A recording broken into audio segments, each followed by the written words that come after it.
This week, I am in Danville, Virginia at the CEA Summit East, and it is here at the Institute for Advanced Learning and Research. Let's check it out. At the conference, there were about 300 attendees from around 30 different states and 8 different countries. And something kind of cool is I was actually a speaker at the conference.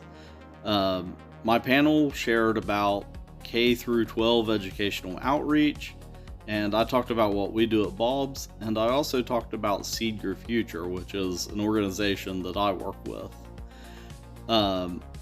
Also, we got to tour their facility here, which is really cool because this side of agriculture, they're growing mainly hydroponic vegetables. So it kind of gave me a unique look into a side of the horticulture industry that I don't normally see.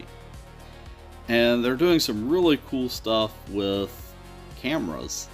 One of the things that they're doing is using camera systems to track growth of the plants, which in a vegetable growing type setup, you want to make sure you're picking, say, your lettuce at the optimal time. So this system here actually scanned each individual plant.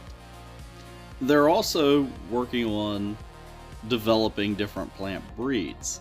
So here they're growing different tomatoes, looking for what are the best miniature tomatoes for hydroponic systems to give the best flavor, fruit size, ability to pick it, and a bunch of different factors. This kind of got back into my wheelhouse. They're growing edible flowers, so pansies and violas are edible. You can use them as garnishes on salads, and they're actually doing research there on growing them in hydroponic systems for the restaurant industry. So I thought that was really cool. And what they're using there is a system called NFT. So the nutrient solution flows in on one side and then out on the other. And right here they're doing trials of different herbs. So it was really kind of cool to see all of the technology being developed for hydroponic systems and indoor growing. So that was the CEA Summit East.